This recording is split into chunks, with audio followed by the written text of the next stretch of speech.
Hello વિદ્યાર્થી મિત્રો, એમકે એજ્યુકેશનના ઓનલાઈન પ્લેટફોર્મ ઉપર હું હરેશ કારિયા આપ સૌનું હાર્દિક સ્વાગત કરું છું. ગઈકાલના લેક્ચરમાં પાર્ટ 1 ની અંદર આપણે છે ઈ વર્ગ કરતા શીખ્યા, જેની અંદર આપણે છે ઈ 1 થી માંડીને 30 સુધીના વર્ગો પાકા કરવાના હતા અને એના ઉપરાંત છે એ આપણે છે ઈ 30 થી માંડીને 80 સુધીના વર્ગો पेन અને પેપર લીધા વગર કેવી રીતે કરવા તે શીખ્યા અને આશા રાખું કે આપ સૌને સરસ રીતે સમજાયું હશે. તો આગળના લેક્ચરની શરૂઆત કરીએ એ પહેલા છે જો તમને આવા જ વિડિયો આવી સરળ ટ્રીક છે એ ગમતી હોય તો આ વિડિયોને લાઈક કરો અને ચેનલને સબસ્ક્રાઇબ કરો. આગળની વાત કરીએ તો આજે આપણે શીખીશું પાર્ટ 2 ની અંદર છે એ 80 થી 130 સુધીના વર્ગો છે એ કેવી રીતે કરવા અને તેની શોર્ટકટ રીત શું હશે. દરેક રીત સરખી હોતી નથી, દરેક રીતે કંઈક ફેરફાર થાય છે. જોઈએ, ગણિત સૌને અઘરા લાગતા એવા ગણિતને પાયામાંથી શીખવું એ કંઈ સરળ નથી, પરંતુ તમારા માટે સરળ બનાવવા માટે હું આવી ગયો છું. તો જોઈએ હવે આપણે આગળ કે ભાઈ આપણે શીખવાના છે વર્ગ કેટલેથી કેટલે સુધીના, તો કે 80 થી શરૂ કરીને 130 સુધીના. હવે ગઈકાલની વાત કરીએ આપણે તો ગઈકાલે આપણે 30 થી 80 સુધીના વર્ગો જોયા. તો એની અંદર આપણે બે રકમ અથવા તો આપણા જે બે મૂળ હથિયારો છે એને આપણે સાથે રાખ્યા. ક્યાં બે હથિયારો હતા આપણા? તો કે એક હતો 25 જેમાં આપણે કરતા હતા પ્લસ અથવા તો માઈનસ, અને બીજો હતો 50 જેની સાથે આપણે શું કરતા હતા? સરખામણી કરતા. તો આની અંદર 80 થી 130 સુધીના વર્ગ એમાં આપણે સરખામણી કરશું 100 સાથે. 100 સાથે સરખામણી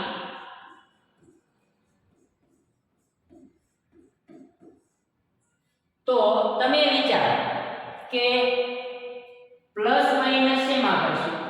જે આપણે કાલે 25 ની અંદર પ્લસ અને માઈનસ કરતા હતા એની જગ્યાએ છે એ હવે પ્લસ માઈનસ શેમાં કરશું? તો પ્લસ માઈનસ માટે ઘણાનો જવાબ હશે કે છે 50 ની જગ્યાએ 100, તો 50 સાથે સરખામણી સરવાળા બાદબાકી થશે. તો આ તમારું કેવું ખોટું છે. હકીકતમાં આમાં આપણે કોઈ સરખામણી કરવા જેવું લેવાનું છે નહીં. સરખામણી કોઈ સાથે કરવાની જ નથી. સરખામણી 100 સાથે કરવાની છે. પ્લસ માઈનસ કરવા માટે તમારે જે સંખ્યા તમે લીધી છે એ જ સંખ્યામાં પ્લસ અથવા તો માઈનસ કરવાના રહેશે.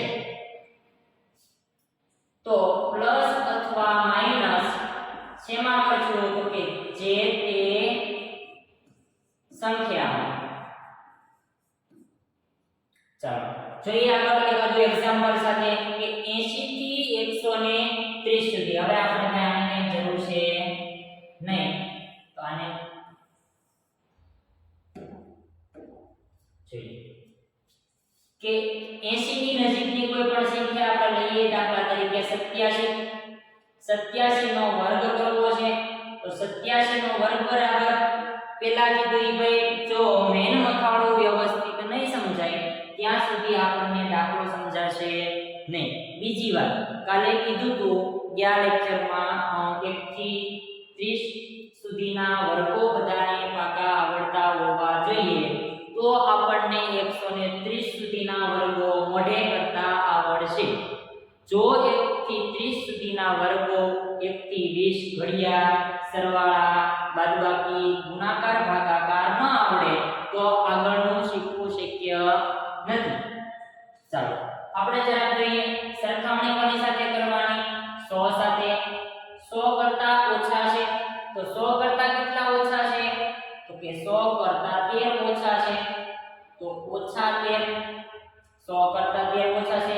13 નો વર્ગ, તો કે 13 નો વર્ગ 169. 169. ગઈકાલે કીધું હતું કે ભાઈ આપણે ગમે એટલી સંખ્યા હોય પેલી સંખ્યાનો જ્યારે વર્ગ કરીએ એટલે માત્ર ને માત્ર બે જ સંખ્યા છે એને ધ્યાનમાં રાખવાની છે. જો ત્રીજી સંખ્યા હોય તો ઈ ક્યાં વહી જાય? વધીમાં. ચાલો, એક વહી ગયો વધીમાં. હવે આપણે વાત કરી હતી જે તે સંખ્યા સાથે સરખામણી કરવાની છે.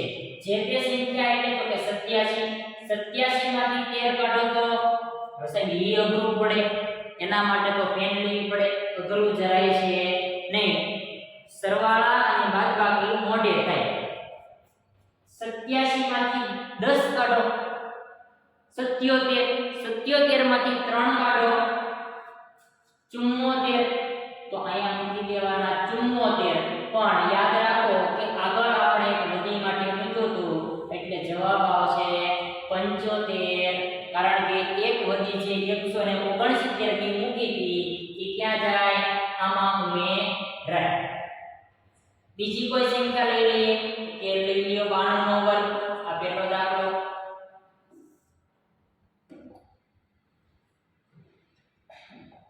બીજો દાખલો જોવા જઈએ આપણે.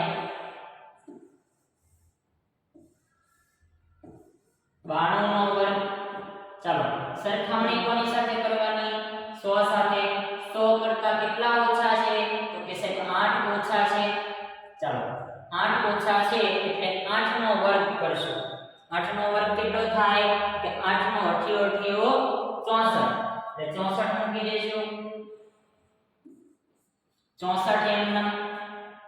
હવે બાદબાકી કે સરવાળો શેમાં કરવાનો? જે તે સંખ્યામાં. કઈ સંખ્યા લીધી હતી આપણે? 92. 92 માંથી 8 બાદ કરો કેટલા વધે? 84. એટલે 84 64. 80 થી શરૂ કરીને 130. પણ એક વસ્તુ તમારે ફરજિયાત યાદ રાખવાની કે આપણો જવાબ 99 સુધી 99 નો વર્ગ કરો ત્યાં સુધી જે કાંઈ જવાબ આવે તે 4 અંકોનો અને 100 થી 130 સુધીનો જે વર્ગ આવે એનો જવાબ તમે લખો એ 5 અંકોનો આવવો જોઈએ. સમજાય છે? ચાલો આગળ.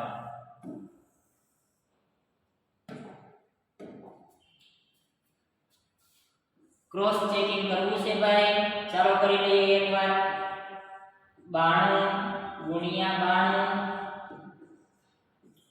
બે આંકડાની શૂન્ય 9 દુ 18 નો આંકડો વધી 1 90 81 ને 1 82 2 દુ 4 2 નવા 18 4 ના 4 8 દુ 16 નો છગડો વધી 1 4 8 ના 8 84 64 64.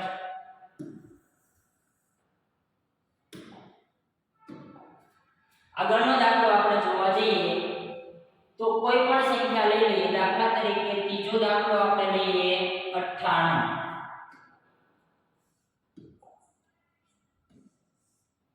98 નો વર્ગ. ચાલો, સરખામણી કોની સાથે કરીએ? 100 સાથે. ઓછા 2 2 નો વર્ગ 4 4 લખ્યા. ગઈકાલનું ફરીથી યાદ કરાવું કે જો આંકડો આપણને 1 મળે, અહીંયા વાંધો નતો 88 64 13 નો 169 એટલે વધીવાળો હતો એમાં તકલીફ થાય નહીં, પરંતુ 2 નો વર્ગ 4 થાય એટલે બે આંકડા મળે નહીં. જો બે આંકડા આપણને ન મળે તો આપણે એક આપણો ઘરનો મૂકી દેવાનો, ખીચામાંથી કાઢી. શું મૂકી દેવાનું? 0. ચાલો, હવે 98 માંથી 2 બાદ કરવાના. 98 માંથી 2 બાદ કરો એટલે જવાબ આવશે 9604. એકવાર ક્રોસ ચેકિંગ કરીએ. 98 ગુણ્યા 98 8 9 72 નો બગડો વધી 7 90 81 ને 7 સોરી 81 ને 7 88 64 નો ચોકડો વધી 6 8 9 72 ને 6 78 4 8 ને 2 10 ની શૂન્ય વધી 1 8 ને 1 9 9 ને 7 16 નો છકડો વધી 1 96 0 4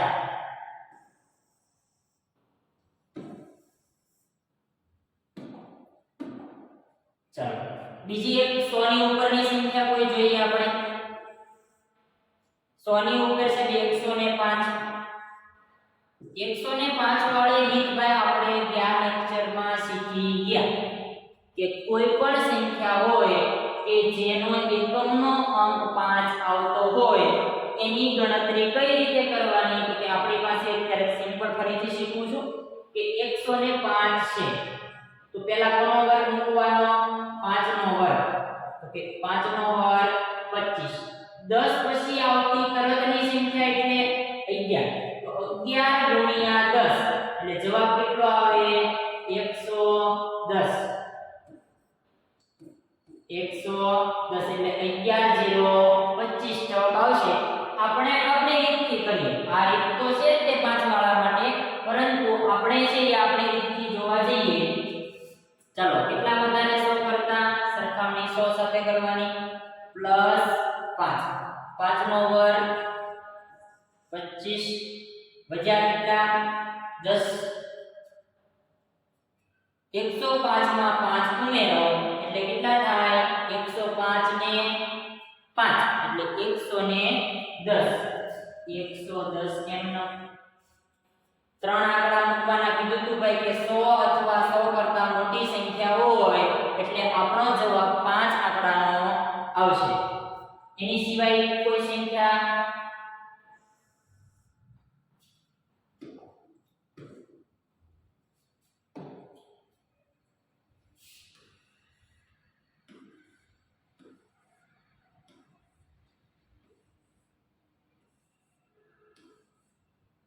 ચાલો સર 112 હોય તો 112 નો વર્ગ કરવો હોય તો એ રીત આપણે 80 થી શરૂ કરીને 130 સુધી રીત બદલાશે નહીં પરંતુ નિયમ બદલાઈ જાય સરખામણી કરવાનો નિયમ છે એ અલગ થઈ જાય છે જરાક જોવું ભાઈ અહીંયા સરખામણી આપણે 100 સાથે કરશું અને પ્લસ માઈનસ 25 માંથી કરતા એની જગ્યાએ પ્લસ માઈનસ જે તે સંખ્યામાંથી થશે એટલે કે 87 લીધા હોય તો 87 માંથી જ 13 બાદ કરવાના 100 માંથી નહીં ચાલો 112 એટલે કેટલા વધારે 100 કરતા તો કે 12 વધારે 12 નો વર્ગ 144 બે આંકડા વાળો નિયમ જે આપણો છે એ બે આંકડાનો આપણો જાણીતો નંબર ને બે આંકડા વાળાનો જે નિયમ છે એ જાળવી રાખવાનો કોઈ પણ સંખ્યાનો વર્ગ કરવાનો હોય ત્રીજો આંકડાની વચ્ચે ઘૂસણખોરી બે વચ્ચે કોઈ બીજો ફાવવો જોઈએ નહીં એટલે ફરજિયાતપણે યાદ રાખવાનું કે એકને રાખવાનો નથી આપણે માત્ર ને માત્ર છે એ બે જ આંકડા રાખવાના એટલે જવાબ આપણો છે અહીંયા 44 લખવાનો એક જે વધારાનો છે એને ક્યાં મોકલી દેવાનો ઉપર એટલે હા ઉપર મોકલવાનો નથી ચાલો 112 ની અંદર 12 ઉમેરો એટલે 124 અને એક વધીમાં હતો એટલે 25 ક્રોસ ચેકિંગ કરીએ 112 ગુણ્યા 112 ચાલો 2 1 1 2 નું 4 2 એકા 2 અને 2 એકા 2 બધાનો થાય સરવાળો 4 4 5 2 1 12544 સમજાય છે કે નહીં કોઈ પણ દાખલો તમે ગણો એટલે આ રીત લાગુ પડશે સર 130 સુધીનું તમે કીધું હતું હજી એક એક્ઝામ્પલ લઈ લઈએ આપણે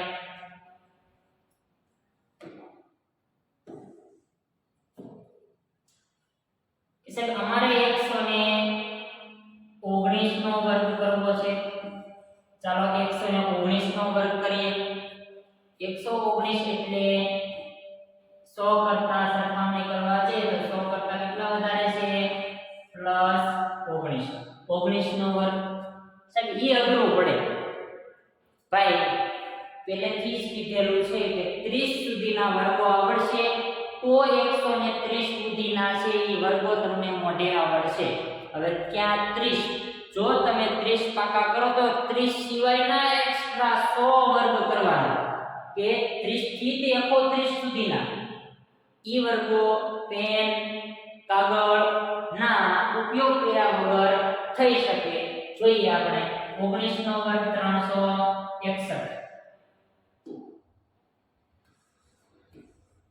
361 પણ તગડો લેવાનો છે નહીં ચાલો 19 ની અંદર 19 ઉમેરો તો 138 ને 39 સોરી 38 ને 3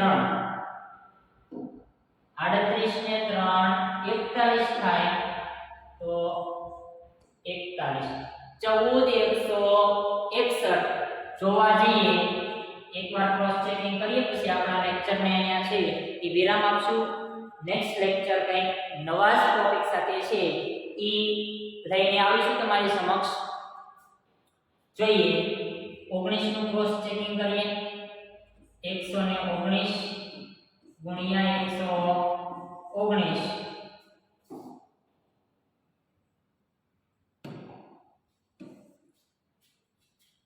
બે આંકડાની છે 9 1 1 પાછી એક શૂન્ય 9 1 1 વત્તા 90 81 નો એકડો વધી આવી 8 9 1 9 9 ને 8 17 નો સાતડો વધી 1 9 1 9 ને 1 10 ચાલો 1 9 ને 16 નો સગડો વધી 1 10 ને 11 નો એકડો વધી 1 4 1 ના 14161 આ સાથે જ આપણે અહીંયા આપણા લેક્ચરને વિરામ આપીએ પરંતુ વિદ્યાર્થી મિત્રો ખાસ યાદ રાખવું કે આ દાખલા શીખ્યા પછી આપણને 1 થી તે 130 સુધીના વર્ગોમાં કોઈ પણ પ્રકારની તકલીફ રહેવી જોઈએ નહીં આટલી સરળ રીત વર્ગો માટે નકર બાકી છે કે 20 સુધીના વર્ગો છે તમારે પાકા કરવા હોય તો પણ ફાંફા પડી જાય પણ મેં કીધું એમ ભાઈ રોજના ખાલી માત્ર ને માત્ર 5 કરો 1 થી 10 સુધીના વર્ગો તો બધાને આવડતા જ હોય તો બાકી કેટલા યા કરવાના 30 સુધી પાકા કરવામાં 20 5 દિવસ થાય નહીં ભાઈ રોજના 5 કરો એટલે 4 પંચાને 20 4 દિવસની અંદર 1 થી 30 રોજના ખાલી 5 આંકડા તો યાદ રહે કે ન રહે ભાઈ તો સરસ મજાની રીત છે બરોબર આવી નવી શોર્ટકટ રીત તમારી સમક્ષ લઈને આવતા રહેશું આગળનો લેક્ચર જે છે ઈ ટૂંક સમયમાં તમારી સમક્ષ રજૂ થશે એ વિષય હશે વિજ્ઞાન એમાં આપણે સામાન્ય નોલેજ થી શરૂ કરીને તત્વોના નામ છે સંજ્ઞા છે ઇલેક્ટ્રોન રચના પરમાણુનું બંધારણ અને તેના ઉપર રહેલા વીજભારિત કણોની સંજ્ઞાઓ વિશે છે એ આપણે શીખશું તો અહીંયા આપણા લેક્ચરને વિરામ આપીએ જય હિન્દ જય ભારત